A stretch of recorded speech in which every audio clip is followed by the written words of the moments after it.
You know the name Marks& Spencer, right?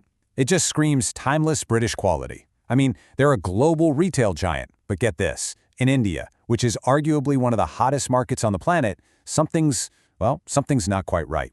So today we're going to dig into a real retail paradox.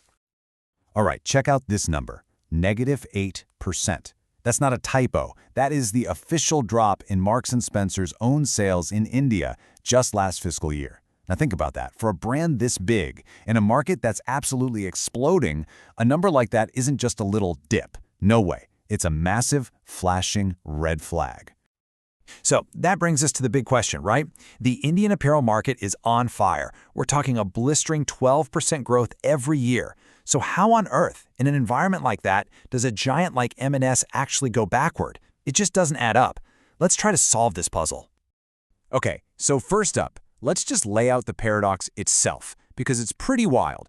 On one hand, you've got this iconic, super respected brand, but on the other hand, you've got these performance numbers that just don't make any sense.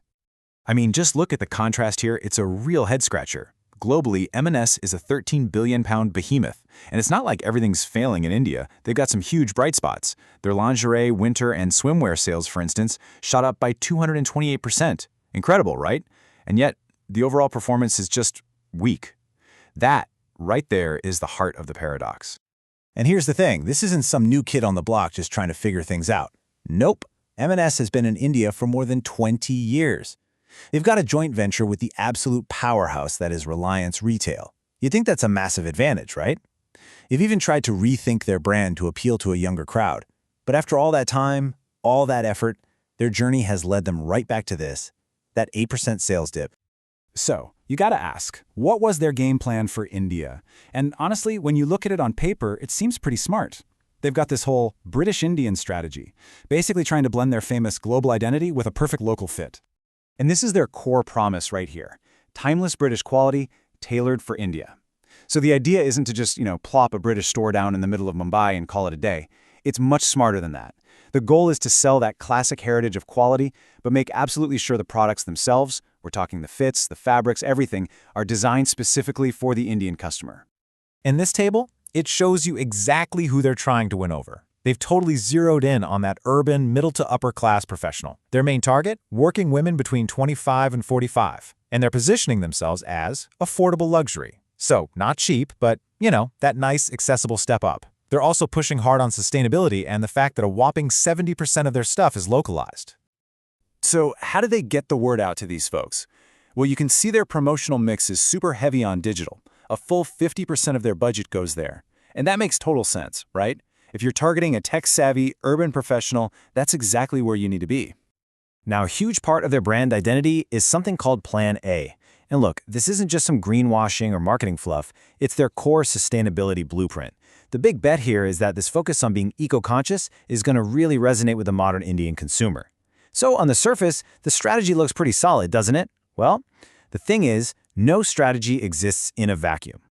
Because that beautiful strategy has to go out and survive in the real world of the Indian market. And let me tell you, that market is an absolutely crowded, cutthroat battlefield where M&S is just one soldier among many, many armies.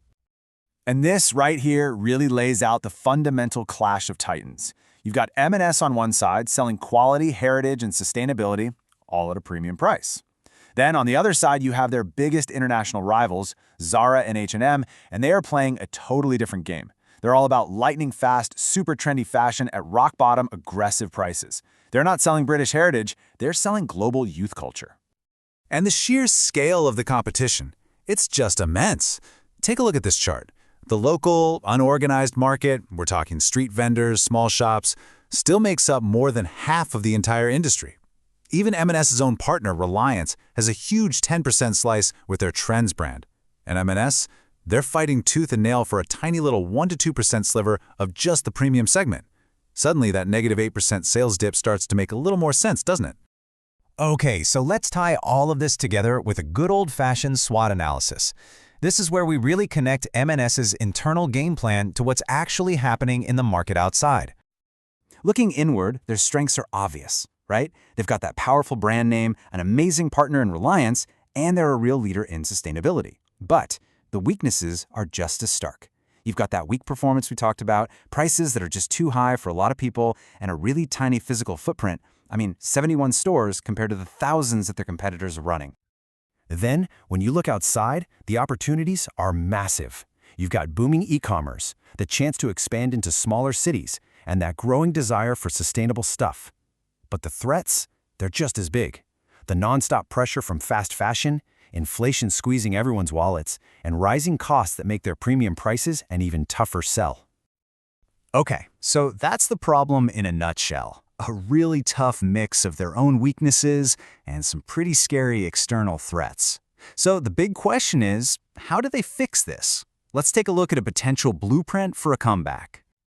All right, so experts are pointing to a four-part plan here. First up, accelerate into those Tier 2 cities where the competition isn't quite so brutal. Second, they need to double down on digital, but with real innovation, like augmented reality try-ons. Third, make that sustainability promise something you can actually see and feel by certifying more products. That helps justify the higher price tag.